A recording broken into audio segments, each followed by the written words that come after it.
Last week, we revealed that the police were investigating whether a UKIP candidate in the forthcoming European elections committed an offence when he said this about the Labour MP Jess Phillips in a video now taken down by YouTube. There's been an awful lot of talk about whether I would or would not even rape Jess Phillips. I've been in a lot of trouble for my hardline stance of not even raping her. I suppose with enough pressure, I might cave. But let's be honest, nobody's got that much beer. The Labour MP told us about the impact that those comments had on her. I've been putting a brave face on it and pretending that it was all fine and that I could cope. And it sort of dawned on me that for 4 years, essentially, this man has made a career out of harassing me, and I felt harassed. I felt like, how can somebody say that they would rape me if forced and be a legitimate candidate in an election? The video was made by Carl Benjamin, who's standing as a UKIP candidate for the South West in next week's European parliamentary elections.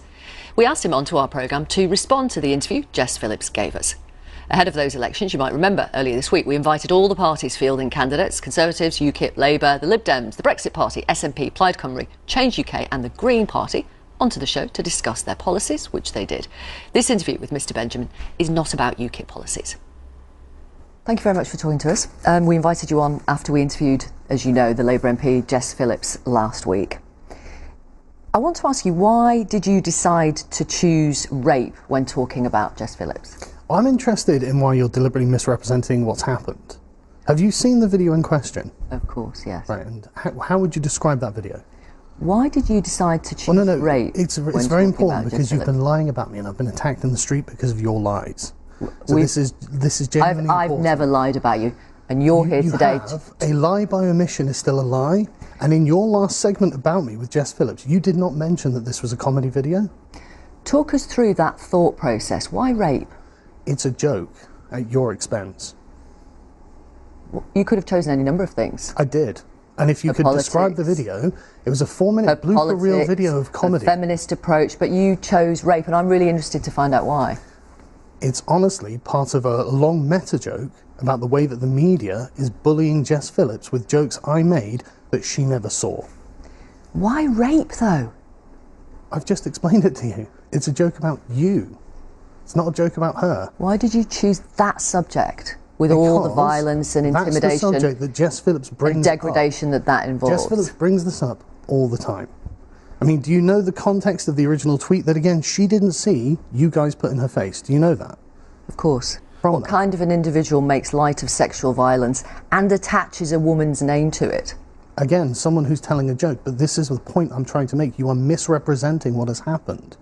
An individual that might end up, if elected, representing victims of rape in the southwest region of the country. Yes, and I spoke to a victim of rape very recently, and in one of the street interviews that I've been doing, she thanked me for being able to take the power back from such a terrible experience. By owning it herself and being able to make jokes about the subject, it doesn't control her. And this is the thing that I'm very concerned about. Like Jess Phillips said, this was some kind of coercive control. Well, not by me. She hasn't seen the video.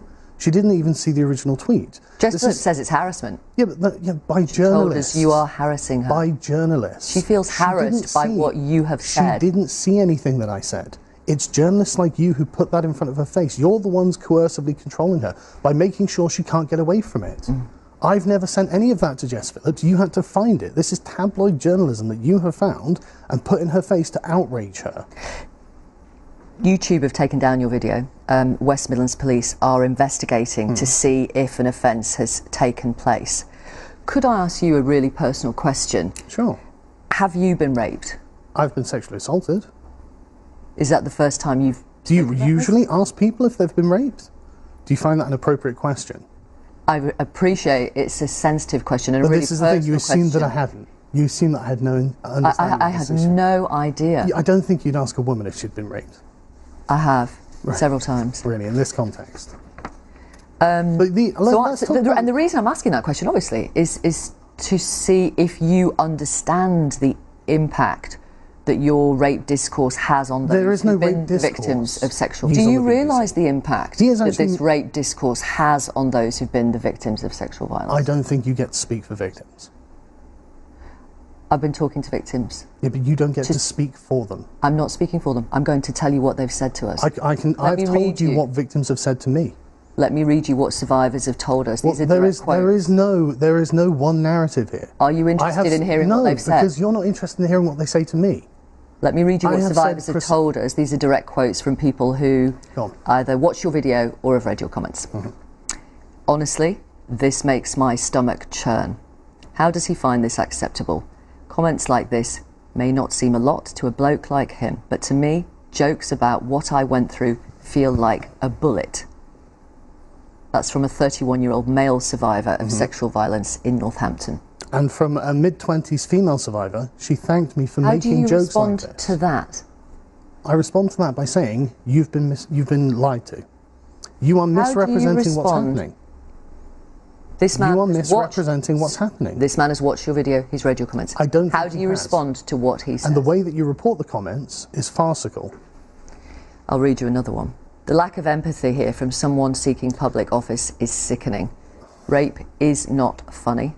As a survivor, I'm angry. There are two sides to every question, and I am empathising with the other side. May I finish, please? As a survivor, I'm angry because it's comments like this that would have prevented me telling anyone what happened to me, and I probably wouldn't be here today without that help.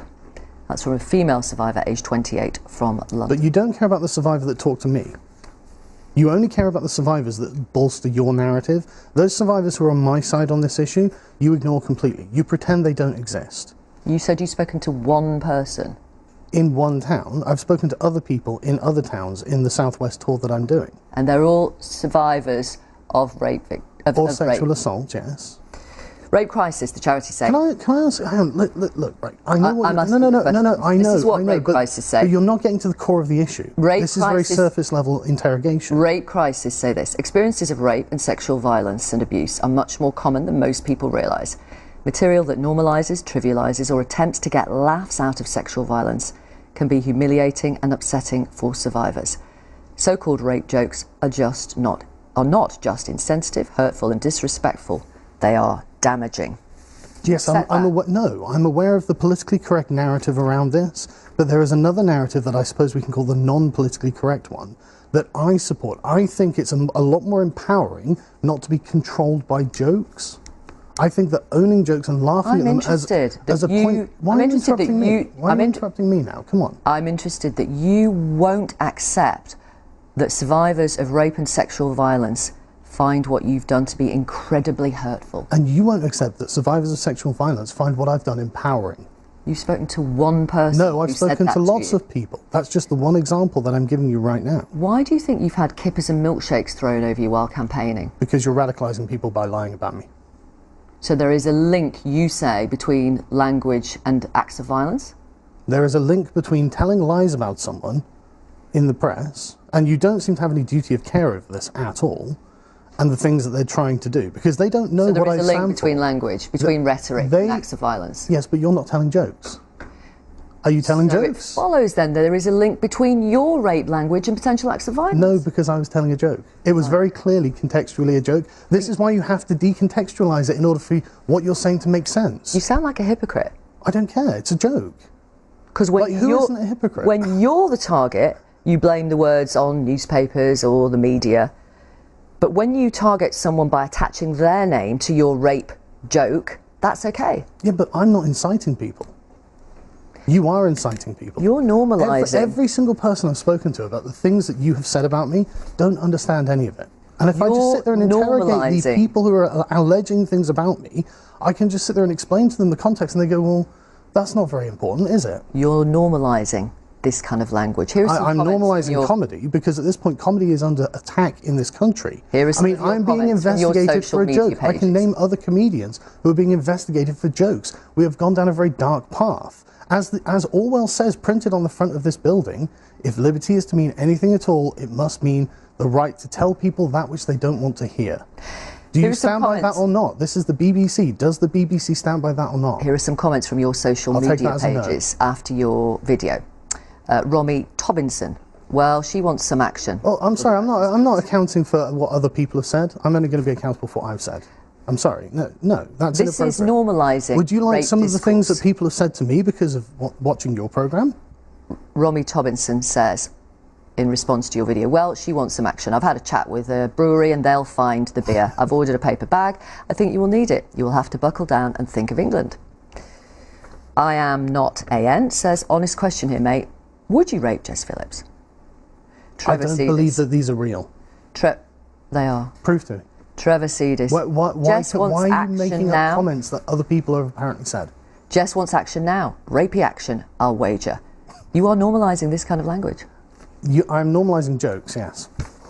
Your deputy... I want comedy to come back to this country. Your, because the BBC is doing everything they can to kill it off.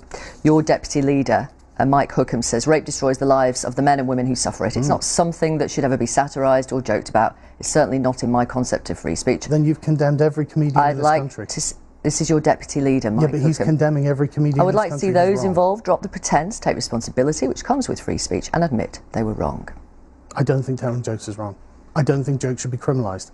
I'm being investigated over a joke, over a video that was marked comedy. It was an outtake of blooper reels that you're lying about. There are other comedians in my position where they're being lied about by the media. They drum up this kind of tabloid hysteria, and then the police have to investigate. Do you know who Harry Miller is? Why is UKIP tanking in the polls ahead of these Euro elections? Wow, how are the polls? How reliable are they? Did they predict Brexit? Did they predict Trump? I've been on the ground and we're getting a very good response. At the last Euro elections, UKIP won 24 seats. They got 27% of the vote.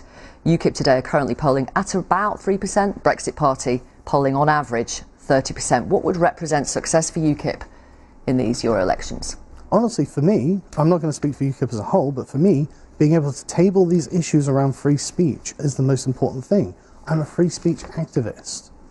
We are losing our ability to make jokes in this country. What about because of puritanical moral standards? So in terms of across the country representing success, is it getting one MEP or well, we don't 5? know. We don't know how many we're going to get because polls are very rarely accurate. What would represent success for you?